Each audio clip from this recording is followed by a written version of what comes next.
নমস্কার বন্ধুরা, কেমন আছো সবাই? আমার নতুন একটা ব্লগে সবাইকে জানাই অনেক অনেক ওয়েলকাম। আশা করছি সবাই অনেক ভালো আছো, সুস্থ আছো। এই যে দুজনকে দেখছো, এরা কিন্তু প্রায় সমবয়সী, বলতে গেলে 1.5 মাসের ছোট বড়। মানে আমার সোনা কিন্তু দাদা হয়। আমি গিয়েছিলাম দিদির বাড়ি হলদিয়াতে। তো এটা হলো আমার ননদের মেয়ে। আমার কিন্তু নিজের কোনো ননদ নেই, কিন্তু আমার পিসি শাশুড়ির মেয়ে রয়েছে। তো হলদিয়ার ওদের বাড়িও কিন্তু 13-এ। তো দিদির বাড়ি থেকে বেরোনোর সময় গেছিলাম ওর পিসি শাশুড়ির বাড়ি।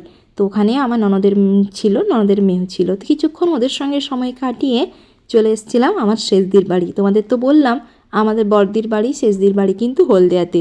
আর হলদিয়াতে গেলে কিন্তু দুই দিদির বাড়ি ঘুরে ফিরে তারপরে আসা হয়। তার সঙ্গে আমার পিসি শাশুড়ির বাড়িও যেহেতু হলদিয়াতে রয়েছে, তাই গেলে একবার ওখান থেকেও ঘুরে আসা হয়। তো ওদিকে দিদির বাড়ি থেকে বেরিয়ে পিসি শাশুড়ির বাড়ি থেকে আস্তে আস্তে আমাদের প্রায় সন্ধ্যে 8টা বেজে গেছে। বোনরা কিন্তু ওদিকে ঘুম থেকে উঠে 5টা নাগাদ চলে এসছে কিন্তু শেষদির বাড়িতে। আজকে শেষদির বাড়িতে স্পেশাল মেনু হিসাবে হচ্ছে কিন্তু বিরিয়ানি, দেখে নিশ্চয়ই বুঝতেই পারছো। আর আমার বোন কিন্তু বিরিয়ানি মাস্টার। ওই যে দেখো চাল টাল কিন্তু মানে ভাত হয়ে গেছে, মিলিয়ে রেখেছে। এদিকে চিকেনটা রান্না হচ্ছিল, এখন বিরিয়ানির হাঁড়ি রেডি করা হচ্ছে। ওদিকে আমার ওই বাইকে চড়ে 2 দিন কিন্তু ভীষণ ঠান্ডা লেগে গেছে। অনেকটা দিন অভ্যাস নেই, তো বললাম একটু গরম গরম চা মানে আদা লবঙ্গ দিয়ে বানিয়ে দিতে। ওটাই বানিয়ে দিয়েছে। দেখো একটা বড় কাপের 1 কাপ নিয়ে বসে গেছি চা নিয়ে। আমার কিন্তু সন্ধেবেলার চাটা মাস্ট খেতেই হয়, না হলে আবার ওই মাথা যন্ত্রণা ধরে যায়, একটা নেশার মতো হয়ে গেছে। তো যাই হোক, এদিকে আমাদের বিরিয়ানির হাঁড়ি কিন্তু একদম রেডি, লাস্ট ফিনিশিং চলছে, বোন ওটাই করছিল।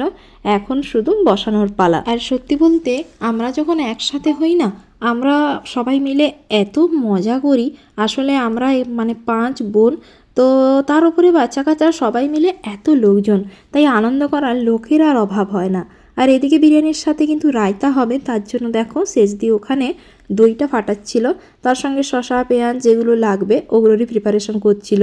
আর এদিকে আমার সোনা কিন্তু এদিকে ভীষণ কাঁদছে। দেখো এদিকে বোনের বর রীতিমতো ওর একটা চকলেট ছাড়িয়ে খেয়ে নিয়েছে, তার উপরে রীতিমতো ওকে ভয় দেখাচ্ছে। কি আর বলবো বলো, এত বড় লোক হয়ে যদি একটা বাচ্চাকে এভাবে ভয় দেখায়, কি আর করা যাবে। যাই হোক, ওদিকে ওকে শান্ত করলাম। অনেকক্ষণ কান্নাকাটি করলো, কারণ ওকে রীতিমতো ভয় দেখিয়েছে। তারপর এদিকে রাত অনেকটাই হয়ে গেল। তো এদিকে বিরিয়ানি দেখো একদম কমপ্লিট হয়ে গেছে। আর এত সুন্দর বিরিয়ানির কালারটা এসছে, কি জানো তো, আমি কিন্তু খুব একটা বিরিয়ানির লাভার নই। বাইরের ওই প্যাচপ্যাচে বিরিয়ানিগুলোর থেকে বাড়িতে এরকম সাদা সাদা বিরিয়ানি খেতে কিন্তু খুব ভালো লাগে। আর এই বিরিয়ানিটা কিন্তু একদম সাদা সাদা, বেশ ভালো কিন্তু টেস্ট হয়েছিল। এদিকে তো আমি এখন সোনাকে নিয়ে বসিয়েছিলাম খাওয়াতে। তো বাচ্চাদের খাওয়া হয়ে যেতে আমরা বড়রা সবাই মিলে বসে গেছিলাম খাওয়া দাওয়া করতে। আসলে সবাই মিলে একসাথে বসে জমিয়ে খাওয়া দাওয়া, তার সঙ্গে গল্প আড্ডা, এইসবের একটা আলাদাই ফিলিংস থাকে, তাই না? তো তারপরে রাত্রে তো খাওয়া দাওয়া করে ঘুমিয়ে গিয়েছিলাম। সকাল থেকে আর সেভাবে কোনো ব্লগ ভিডিওই শ্যুট করা হয়নি।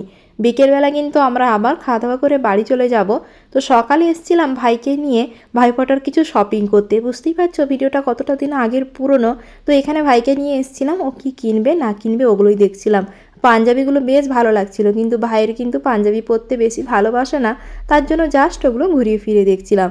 তো চলো এখন কেনাকাটি করে বাড়ি গিয়ে তারপর খাওয়া দাওয়া করে আবার কিন্তু বাড়ির জন্য রওনা দেব। তো চলো বাড়ি গিয়ে আবার তোমাদের সঙ্গে দেখা হচ্ছে। সকাল এখন 7:30 বাজে, ঘুম থেকে উঠেছি অনেক আগে, সকালের চাটা খাওয়া কমপ্লিট। আর এই যে বাবুদের এখন ঘুম ভাঙছে না, কোথায় গেল? আচ্ছা গুড মর্নিং, গুড মর্নিং বলো। বাইরে প্রচন্ড পরিমাণে রোদ, জানলা ধারে বসছি। আর এই যে টোটো, টোটো গুড মর্নিং বলো। টোটোকে তুলে দেওয়া হয়েছে ঘুম থেকে, তাই ওর মুড খারাপ। আর এই যে একজন উঠেছে সেই 5টার সময় থেকে, ডেকে ডেকে 5:30টার সময় উঠে গেছিল। কোথায় গেছিলে? গেছিল মর্নিং ওয়ার্কে, ছোটাছুটি করে এসে ক্লান্ত। ওঠো ওঠো ওঠো ওঠো ওঠো ওঠো, I toto good morning, good morning বলো। বলবো না? না উঠে তোকে পাপা তুলে দিয়েছে। এই যে একটা পাপা সবসময় সকাল সকাল তাকে তুলে দেয়। তুলে দিচ্ছ কেন? নিজে ঘুম থেকে উঠবে, সবাইকে তুলবে।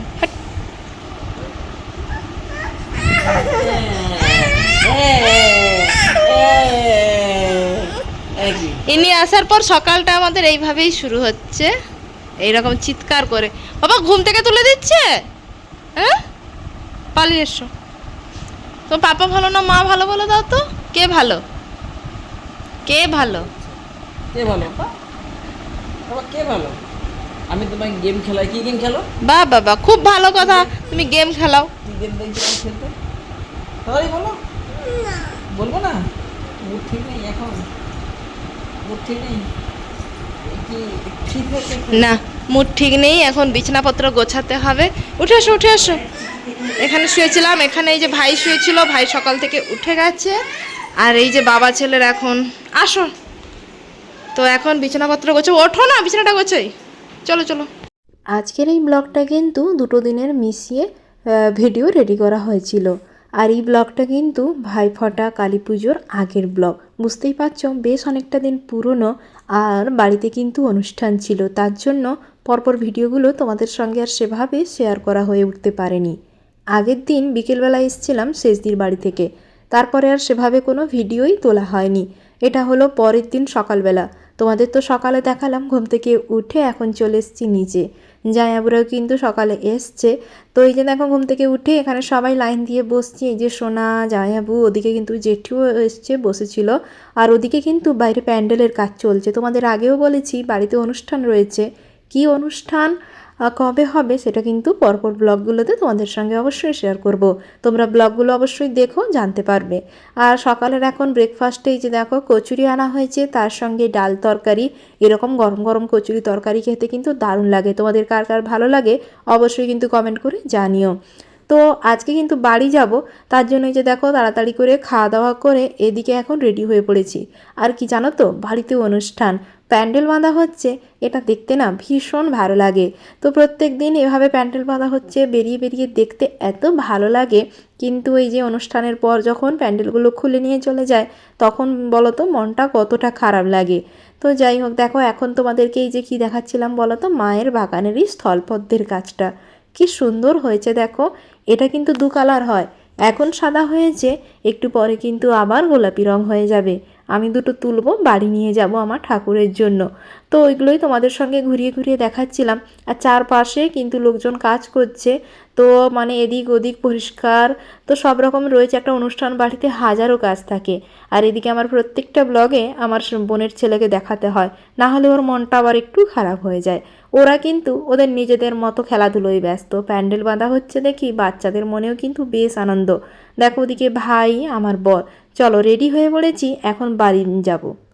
বাই সবাইকে, বাই বলো। আবার কালী পূজায় ঠাকুর দেখতে আসবো, চলো। তুই তো এখন চলে যাবি, আমরা এখানে ঠাকুর দেখবো, তুই থেকে যা। এখানে তো দেরি আছে, সেদিন সোমবার দিন পড়ে যাচ্ছে। চলো সরে, তুমি বাইকটা ঘোরাও না।